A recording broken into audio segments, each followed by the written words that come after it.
Haleluya. Amin. Puji Tuhan. Shalom, silakan duduk. Ya. Sekali lagi shalom.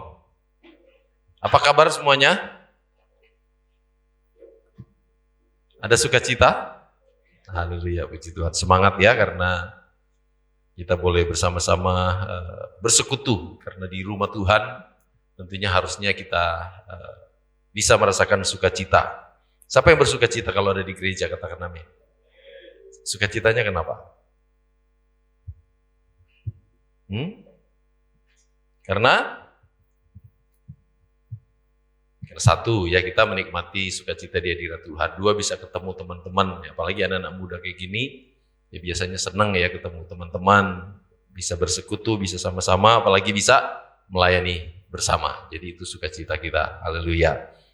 Kita sedang ada di dalam pembahasan tentang tema ya, tentang tema ada 7 dosa yang mematikan ya. 7 dosa yang betul-betul sangat dibenci sama Tuhan, karena itu adalah hal-hal yang sebetulnya akan merugikan, sangat merugikan dan merusak baik hubungan kita dengan manusia, bahkan terlebih hubungan dengan Tuhan.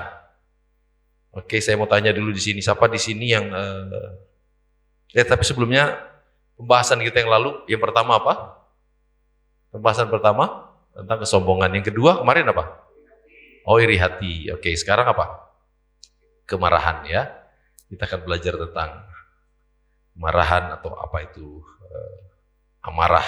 Ya, jadi siapa di sini yang pernah marah? Hah? Ada sampai orang bilang, orang itu kok nggak pernah marah ya? Benarkah nggak pernah marah? Hah? Ya, puji Tuhan. Semua angkat tangan berarti semua pernah marah ya. Bagaimana rasanya itu kalau marah? Rasanya gimana? Jengkel.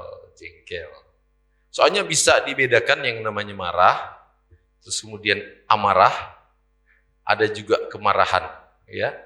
Kalau kita lihat ya di dalam Alkitab, ada marah, amarah, dan kemarahan. Apa itu marah? Marah itu apa? Definisi secara sederhana tentang marah itu apa sih sebetulnya? Ya. Marah itu adalah perasaan, sebetulnya itu sesuatu yang lumrah atau sesuatu yang wajar. Perasaan kita terhadap sesuatu yang tidak sesuai dengan apa yang kita inginkan, tidak sesuai dengan yang sepatutnya, tidak sesuai dengan yang seharusnya. Ya, baik itu mungkin ketika kita melihat lingkungan, ketika kita melihat secara umum tentang hal-hal yang terjadi, mungkin itu bisa membuat kita marah. Contoh misalnya kita dengar berita, misalnya kita dengar berita tentang ada orang tertentu itu punya sifat, punya sikap yang misalnya mungkin tidak adil dengan orang lain. Walaupun bukan kita yang mengalami, tetapi ada muncul nggak perasaan? Ya. Jadi marah itu adalah perasaan yang mungkin yang wajar, yang lumrah, yang mungkin sesuatu yang ada di dalam kita, yang ketika kita melihat sesuatu yang tidak sepantasnya, sesuatu yang tidak seharusnya, itu terjadi baik bagi orang lainkah maupun bagi diri kita sendiri. Oh, sedangkan orang lain aja kita marah, apalagi kalau terjadi kepada diri kita sendiri. Itu adalah sesuatu yang sudah ada di dalam ya. Jadi itu adalah perasaan. Marah itu adalah perasaan yang normal mungkin ya, perasaan yang normal ketika kita disakiti mungkin, betul ya? Atau di sini ada nggak yang disakiti cuma puji Tuhan? Hah? Chelsea. Sudah disakiti masih tetap cekakaan, hahaha dan sebagainya. Ada nggak kira-kira?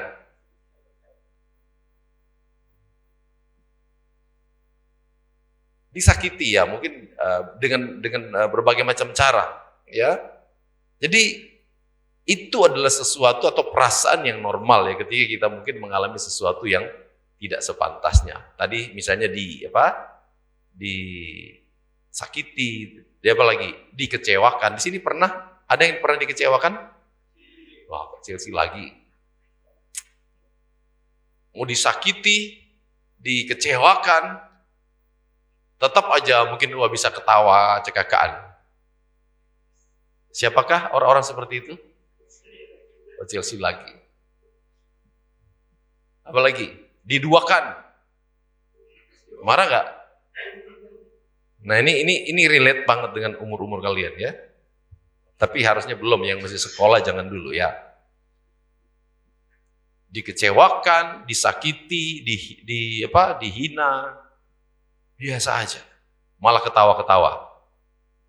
Biasa kita ketemu itu di mana? Di Menur ya. Enggak juga ya. Harusnya juga bagi kita anak-anak Tuhan harusnya seperti itu. Tapi sebelumnya kita baca firman Tuhan dulu aja ya supaya mendasari firman Tuhan. Mari kita buka Kolose pasal 3 ayat 8. Kolose pasal 3 ayat 8. Baca sama-sama 2, 3. Tetapi sekarang buanglah semuanya ini, yaitu marah, geram, kejahatan, fitnah, dan kata-kata kotor yang keluar dari mulutnya. Oke, sebelum kita bahas ini, tadi kan kita bahas tentang marah itu apa sebetulnya. Jadi itu adalah sesuatu yang mungkin terjadi saat ada sesuatu yang kita lihat atau terima, itu tidak sesuai dengan yang seharusnya, sepantasnya. Nah terus kemudian apa itu amarah? Amarah itu apa?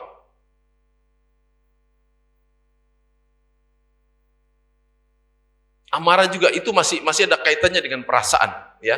Mungkin pertama kali orang itu dibuat saat disakiti masih belum, ya kan? Masih bisa nahan. Kedua kali masih bisa nahan, ketiga kali masih bisa nahan, keempat kali dan seterusnya dilakukan seperti itu, terus mengalami sesuatu yang tidak sepantasnya. Itu marah yang biasa, itu naik tingkat kepada yang namanya amarah. Artinya orang ini sudah tidak kuat, sudah tidak tahan lagi ini. Jadi marah sudah berubah jadi amarah. Nah, kalau sudah jadi amarah, hati-hati, itu sudah warning. Dan pada puncaknya itu terjadi yang namanya apa? Kemarahan. Kemarahan itu apa? Jadi kemarahan itu adalah sesuatu yang sudah mencapai puncak. Jadi dari marah, amarah, terus kemudian sesuatu yang sudah terekspresi atau sudah terlaksana. Jadi akibat orang ini marah, kemudian itu menjadi dampak, menjadi sesuatu yang akhirnya diwujud nyatakan dalam bentuk apa? Jadi ada orang marah masih bisa tahan, tapi kalau sudah tidak tahan betul-betul jadi kemarahan. Kemarahan itu akibat dari marah itu orang-orang itu bisa memunculkan suatu reaksi. Jadi marah, amarah, terus kemarahan. Tapi kalau pemarah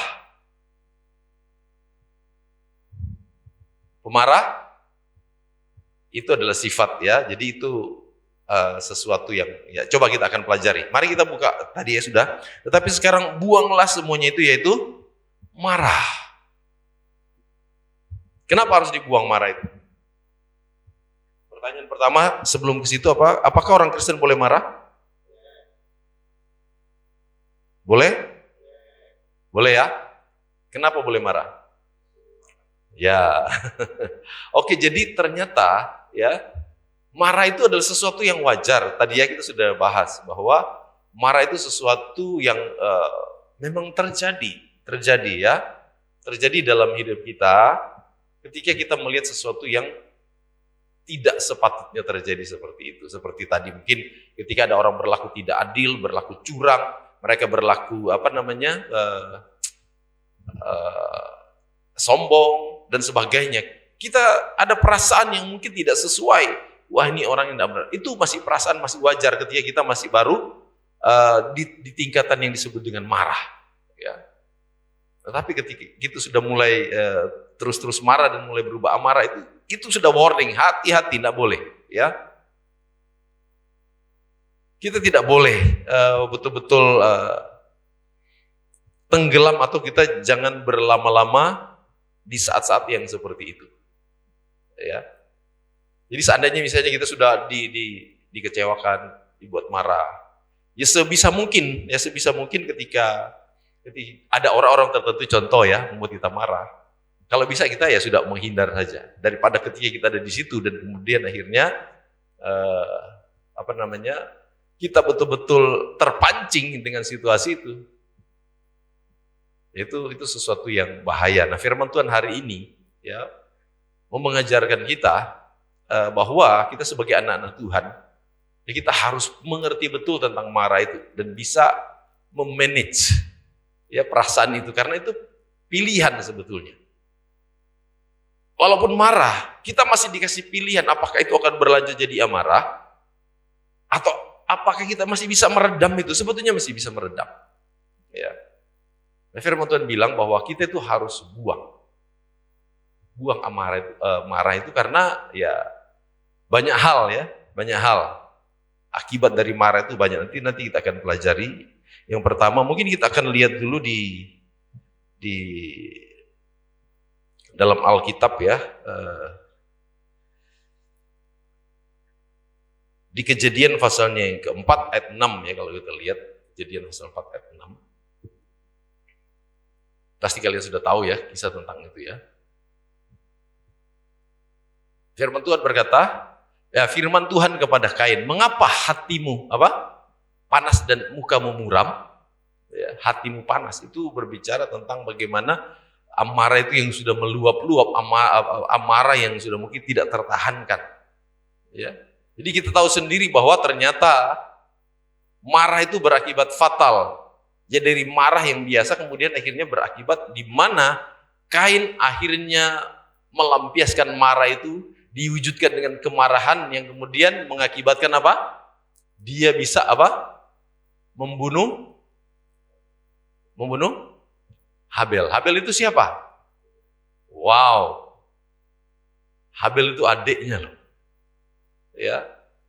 Habel itu bukan musuh, Habel itu bukan orang lain biasa, bukan tetangga biasa. Habel itu adalah adiknya sendiri. Bayangkan, ya. Ternyata akibat dari marah itu sangat fatal ya kalau kita pelihara, kalau kita terus pupuk marah itu, kita terus kasih kesempatan bercokol di hati kita. Firman Tuhan bilang, kalaupun memang kita marah itu harus segera dibuang. Karena kenapa harus dibuang? Firman Tuhan katakan ini di dalam Kolose itu berbicara tentang manusia baru. Siapa di sini yang sudah merasa dan meyakini bahwa saya ini adalah manusia baru, katakan amin. Manusia baru ya, menurut firman Tuhan ini adalah manusia yang sudah menanggalkan manusia yang lama, ya. Manusia lama yang mungkin ya manusia lama yang kalau marah masih terus kemudian berlanjut, bahkan jadi dendam, bahkan jadi dengki, jadi sesuatu yang jahat. Itu manusia lama. Ya. Itu sudah dibuang saat kita itu betul-betul jadi pengikut Kristus atau memproklamirkan diri sebagai seorang pengikut Kristus. Siapa di sini pengikut Kristus, katakan amin. Nah, kita ini adalah anak-anak Tuhan yang betul-betul harus mengikut firman Tuhan katakan, bagi siapa yang mengikuti Yesus dia harus menyangkal dirinya, memikul salib dan mengikut aku. Mengikut aku artinya meneladani Kristus. Meneladani Kristus. Sehingga memang perasaan yang mungkin terjadi ketika kita melihat sesuatu yang tidak pantas itu bisa saja muncul, tapi itu bukan berarti itu harus kemudian kita pupuk. Ya, biasanya orang tuh kalau sudah marah terus kemudian ada orang yang manas-manasi, terus kemudian kita juga ikut mengiyakan dan sebagainya. Nah itu akan berubah menjadi amarah, kemudian akan terjadi yang namanya kemarahan yang akan berakibat di mana kemarahan itu pasti akan merugikan orang lain dan juga pasti merugikan kita. Ya. Sampai di sini yang satu hari bisa 3 kali 4 kali marah, katakan amin. Nah, biasanya marahnya kita itu gara-gara apa? Gara-gara apa kita marah? Kenapa kita bisa marah?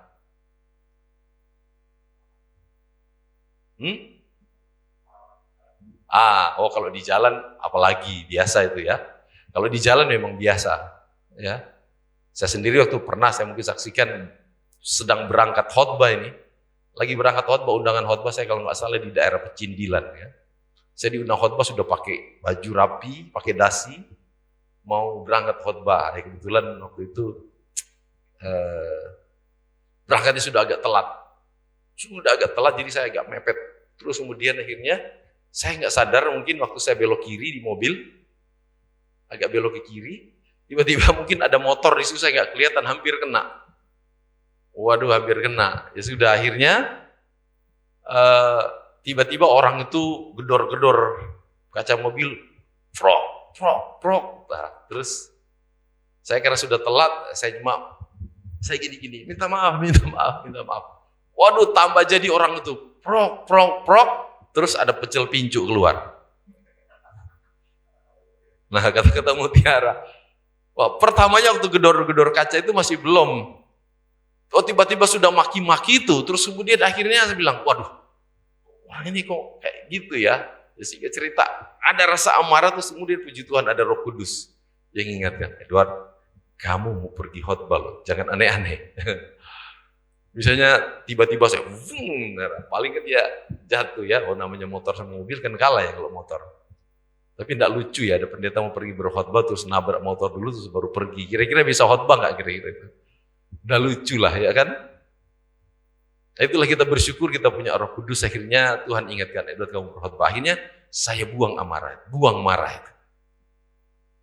Akhirnya apa yang terjadi? Saya bisa khotbah, orang diberkati, saya juga diberkati. Coba kalau saya marah dan kemudian saya langsung, dimaki-maki. Apalagi iblis itu sudah mulai, ayo, pendetaku dimaki-maki. Wah, bener orang itu. Nah, sering kan gitu. Nah, kita juga kalau sudah marah, hati-hati. Karena tanpa kita sadar itu ada iblis di kiri kanan muka belakang itu lagi manas-manas. Ya, dia panas-panasi kita. Jadi, ya itu. Jadi kita itu harus buang. Kenapa marah itu harus dibuang? Karena itu adalah sifat lama. Ngomong sama-sama, marah itu sifat lama. Amarah itu sifat lama. Ya. Sekali lagi saya mau bilang, marah ketika kita mengalami sesuatu tidak kita suka, itu wajar. Tapi kalau sudah berubah jadi amarah, itu kita harus hati-hati. Ya, kita itu harus hati-hati. Ya, kenapa kita harus buang? Coba dibuka. Yakobus pasal 1 ayat 20. Yakobus pasal 1 ayat 20.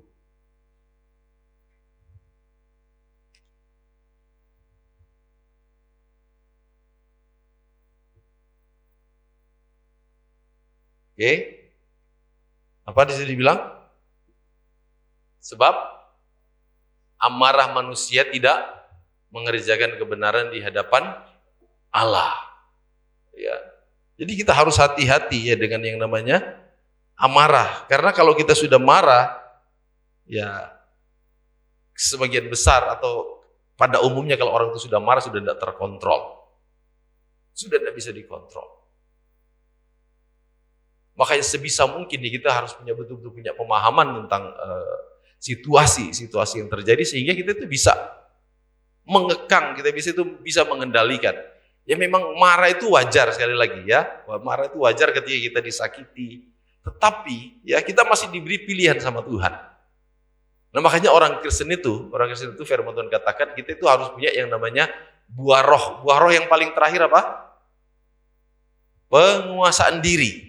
Ya, penguasaan diri. Karena dengan penguasaan diri kita bisa mengendalikan ya banyak hal. Kita bisa mengendalikan amarah, bisa mengendalikan kesombongan, bisa mengendalikan keserakahan dan sebagainya.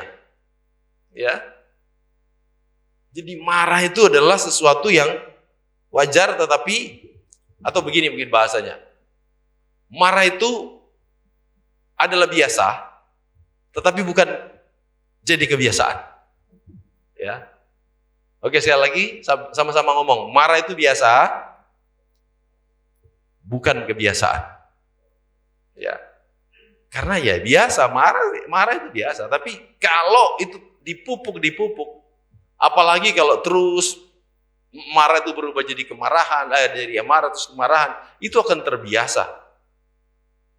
Ya, ada penelitian sesuatu yang terjadi berulang-ulang selama 21 kali, itu akan jadi tabiat atau jadi kebiasaan. Jadi apa? Habit. Ya. Dan akibat dari marah itu sendiri, ya banyak hal. Ya. Contoh tadi kita sudah bahas, bahwa ternyata marah itu akibatnya fatal. Saudara sendiri loh, ya, saudara sendiri yang harusnya perlu dikasih, disayangi. Kalian tahu apa penyebab marahnya Kain terhadap Habel? Gara-gara apa? Iri ya. Irinya kenapa? Karena persembahan Habel diterima sama Tuhan, persembahannya dia nggak diterima, cuma gara-gara itu. Padahal sebetulnya sepele ya. Harusnya, mungkin persembahan berikut harusnya dia buat lebih baik, yang positif. Tapi ternyata gara-gara sudah terbawa oleh amarah itu, sehingga akhirnya itu berubah menjadi pembunuhan. Ya. Itu yang nggak boleh. Nah, firman Tuhan bilang amarah manusia itu tidak mengerjakan kebenaran di hadapan Allah. Ya, karena kalau sudah marah biasanya sudah bukan Roh Kudus yang bicara, sudah kedagingan dan hawa nafsu. Itu yang berbicara. Makanya kita tidak boleh larut di dalam amarah, ya. Ya mungkin sedikit tadi kan sudah sempat dijawab tadi ya. Kenapa boleh marah? Oh, Yesus saja bisa marah kok. Betul ya? Kenapa Yesus marah? Kenapa Yesus marah? Itu kejadian apa waktu Yesus marah? Ada yang tahu? Yang betul-betul Yesus dia betul-betul menunjukkan bahwa dia tidak suka dengan situasi itu. Dalam hal apa? Ada ingat waktu Yesus datang ke bait Allah terus menemukan apa? Di bait Allah itu banyak apa? Jadi dijadikan orang sarang penyamun, orang jual-jualan tukar uang, mereka jual-jual ternak dan sebagainya, sehingga akhirnya itu situasi yang sebetulnya tidak boleh itu di bait Allah. Sehingga yang Yesus lakukan adalah dia sampai di balik itu meja-meja penukaran penukaran uang dan sebagainya ya. Jadi kalau kita belajar sebetulnya apa yang dilakukan oleh Tuhan Yesus adalah kalau kita lihat situasi itu terjadi kan di dalam Markus pasal yang ketiga ayat 5 dan seterusnya, Markus 10 ayat 14. Nah terus kemudian ada pelajaran ya tentang apa yang dilakukan oleh Tuhan Yesus. Kenapa dia melakukan itu? Yang pertama adalah bahwa kemarahan Yesus mempunyai alasan yang sangat kuat ya dan sangat signifikan. Ya, kenapa Yesus marah? Karena memang bait Allah itu tidak boleh dipakai untuk tempat berjualan. Ya, tempat orang-orang apalagi disebut dengan sarang penyamun. Wah, itu tidak boleh, ya. Terus kemudian yang kedua adalah kemarahan Yesus itu ditujukan kepada orang yang tepat. Ya. Kemarahan Yesus ditujukan kepada orang yang tepat. Terus yang ketiga, Yesus tidak dikuasai oleh kemarahannya, tetapi Yesuslah yang menguasai kemarahannya. Jadi pelajaran pertama tentang kenapa Yesus itu marah, kenapa? Karena kemarahan Yesus itu mempunyai alasan. Jadi kita boleh dikatakan kita boleh marah, tapi alasannya itu harus benar. Contoh ya, tidak mungkinlah orang tua tuh kalau lihat anak-anaknya itu salah terus diem aja, betul nggak? Orang tua nanti kalau sudah lihat anaknya salah terus bilang, waduh anakku pinter, wih anakku hebat, padahal sudah salah. Nah itu tidak marah yang tidak mendidik, betul? Walaupun orang tua itu sayang, ya kan? Atau misalnya di sini ada yang sudah pernah pacaran? Ya. Harus ada alasan dong, ya kan? Yang sudah pernah pacaran, ada nggak yang pacaran tiba-tiba lihat pacarnya jalan dengan orang lain, terus langsung ngomong sama pacarnya, silakan maju terus Garuda di dadaku, silakan. Ada nggak? Ya pasti apa? Pasti marah, iya kan? Jadi kalau ada alasan yang betul-betul tepat, ya mungkin boleh marah. Tetapi marah itu tetap jangan berubah jadi amarah atau kemarahan. Ya. Jadi marah itu harus ada alasan yang tepat. Ya kalau memang seperti itu, ya mungkin kamu langsung bilang, gimana? Kamu mau jalan sama dia? Ya ayo kita putus saja daripada kamu mendua, bikin saya berdosa. Kan begitu ya? Daripada marah tiba-tiba pacarnya yang gangguin pacar itu langsung ditonjok. Nah, itu tidak boleh. Kenapa nggak boleh tonjok? Karena kita bisa masuk penjara kalau nonjok orang. Jangan-jangan Tuhan masih sediakan kita cewek yang lebih cantik dari dia. Kita sudah nonjok orang masuk penjara, kredit kita turun. Betul? Atau sebaliknya, masih banyak cowok yang lebih ganteng daripada kamu, ngapain saya harus? Betul nggak? Masih ingat anak-anak muda saya pernah ngajarkan bahwa kalau kita sudah pacaran hati-hati, karena kalau kita tidak hati-hati itu bahaya. Cinta itu soalnya bahaya. Ya. Kalau sampai pun kita putus cinta, jangan ada yang putus asa. Betul? Kenapa? Karena cinta itu seperti kumis. Kenapa kumis? Hari ini dicukur, besok tumbuh lagi. Betul nggak? Hari ini putus, tapi besok Tuhan sediakan yang terbaik. Amin. Jadi hati-hati ya, kalau memang belum siap berurusan dengan cinta, itu hati-hati. Karena di situ banyak melibatkan emosi yang belum bisa dikendalikan. Ya, jadi marah itu harus ada alasan. Orang marah-marah nggak ada alasan itu bahaya itu. Marah terus. Ditanya, kenapa kamu marah? Nggak tahu, pokoknya saya pengen marah. Nah, itu bahaya itu. Itu namanya tabiat ya. Yang kedua, marah itu harus tertuju kepada orang yang tepat. Jadi jangan sembarang marah. Misalnya satu rumah, misalnya mungkin contohnya kita kakak adik mungkin yang buat kita salah. Satu rumah kita marahi. Ya. Semua orang ketemu dimarahi. Kecewa, sakit hati sama pacar, orang tua pun dimarahi. Ketemu orang di jalan, dimarahi. Waktu Yesus ke Bait Allah, dia kan cuma marah sama orang-orang yang betul-betul yang melakukan pelanggaran, yang jualan, yang jadi penyamun, yang ya itu. Jadi marah itu harus, ya kita marah sama satu orang, ya sudah. Jangan merembet, ya. Jangan merembet. Karena kalau sudah merembet, itu artinya sudah amarah, dan kemudian itu sudah membuat kita itu jadi orang yang jahat. Ya.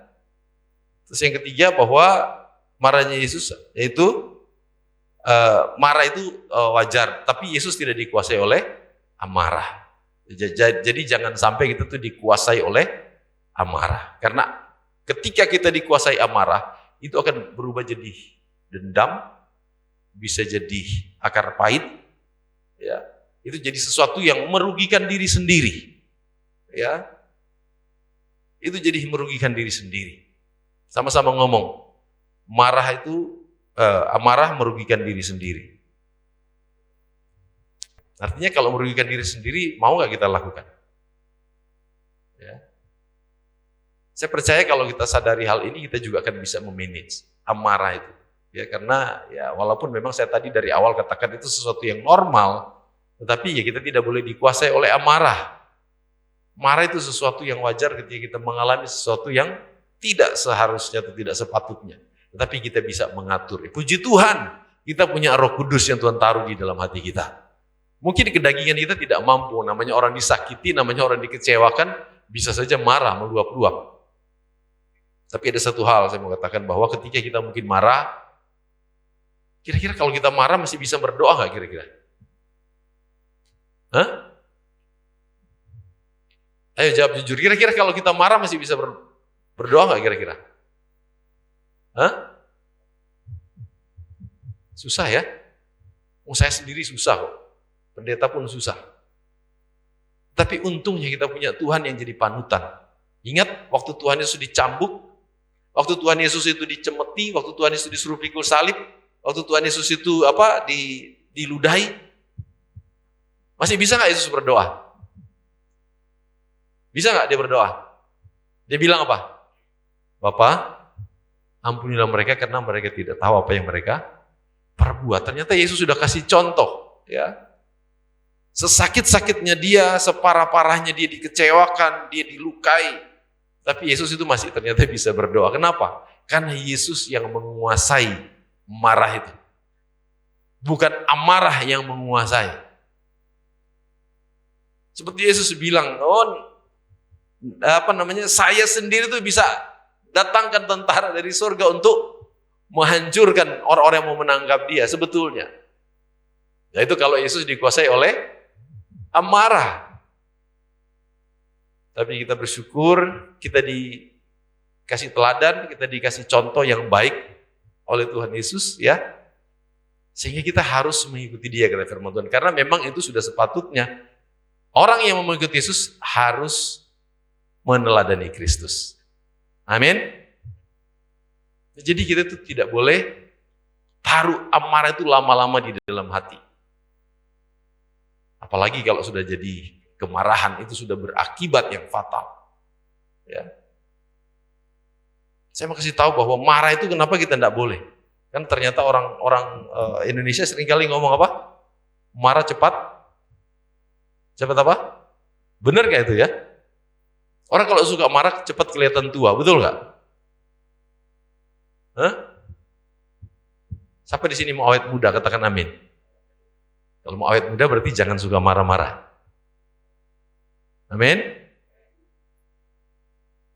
Dan marah itu ternyata kalau tidak bisa kita kuasai marah itu sangat tidak baik untuk kesehatan. Ya.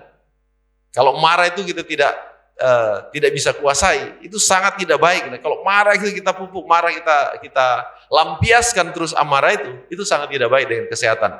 Ini kan sudah tidak jadi rahasia, ini sudah semua tahu. Ya. Sering nonton TV ya, nonton film ketika ada orang tua tiba-tiba dikasih tahu terus orang tuanya marah, biasanya apa yang terjadi kalau terlalu marah? Darah tingginya naik, bisa stroke, betul nggak? Makanya Tuhan kita adalah Tuhan yang luar biasa, Dia tahu, makanya Tuhan bilang, buanglah amarah karena itu akan merugikan, baik diri sendiri maupun merugikan banyak orang. Ya. Marah, ya. Kalau kita memelihara atau kita terus menerus kasih pupuk itu amarah. Kalau sudah jadi darah tinggi, jadi stroke. Bahkan kalau kita dengar banyak kesaksian, walaupun mungkin saya nggak tahu ini apakah secara ilmu kedokteran betul, tapi seringkali ada orang-orang yang sakit kanker ya, mereka bersaksi bahwa ternyata sakit kanker itu mereka alami ketika mereka sudah dikecewakan, terus kemudian berubah jadi marah, kemudian berubah jadi kepahitan, berubah jadi akar pahit. Nah itu ternyata juga bisa akhirnya menuju kepada satu penyakit yang namanya kanker. Ya. Dan itu juga dibuktikan, dan saya pernah menyaksikan ada orang yang bersaksi betul-betul, dan bukan cuma 1-2, sudah banyak yang bersaksi ternyata. Ketika dia melepaskan amarah, dia melepaskan pengampunan, dia melepaskan dia mengampuni orang yang bersalah kepada dia. Orang yang tadinya sudah divonis kanker, bahkan ada yang kanker payudara, diobati secara medis kemana, ke luar negeri kemana, tidak sembuh. Tapi ketika dia melepaskan pengampunan, ternyata dia bisa sembuh dari penyakit yang harusnya nggak bisa sembuh karena cancer. Jadi akibat dari marah itu sangat merugikan diri sendiri, betul? Sangat merugikan diri sendiri. Jadi sedapat-dapatnya, mulai dari kita anak-anak muda hari ini, ya harus bisa memanage perasaan, ya karena memang marah itu sesuatu yang kita rasakan di dalam. Apakah itu akan terekspresi lewat amarah atau kemarahan? Kita yang menentukan, kita yang memilih. Ya, seharusnya kita sebagai anak-anak Tuhan bisa dong. Kenapa? Karena hidup kita kan sudah dipimpin oleh Roh Kudus. Betul? Karena hidup kita sudah dipimpin oleh Roh Kudus. Nah, ketika kita sudah memelatih diri sejak muda, sejak dari usia dini, kita sudah belajar manage diri kita supaya kita tidak punya tabiat atau kebiasaan marah-marah. Bagaimana caranya? Ya kita harus lebih banyak bersekutu dengan Tuhan, minta kekuatan dari Tuhan. Siapa yang percaya bahwa dalam hidup kita ada Roh Kudus? Katakan amin. Kita sendiri mungkin tidak mampu, kita tidak kuat pasti ya. Tetapi ketika ada Roh Kudus dalam hidup kita tuh pasti dimampukan oleh Tuhan. Ya. Kita dimampukan. Tuhan juga tahu kemampuan kita sebagai manusia. Makanya kita agak dikasih kelonggaran ya. Firman Tuhan bilang di dalam Efesus pasalnya yang ke-4 ya, Efesus 4. Itu dikatakan bahwa kalau sampai akhirnya kita marah, jangan sampai apa? Matahari terbenam. Artinya marah kita itu tidak boleh lebih dari satu hari. Ya. Kalau kita marah itu tidak boleh lebih dari satu hari. Ya. Nah kita ini dikasih kapasitas masing-masing. Dan saya mau ingatkan bahwa ya bukan berarti membedakan, tetapi yang biasanya itu agak susah hilangnya marah itu, biasanya katanya yang wanita. Ya, karena wanita itu memorinya tuh kuat.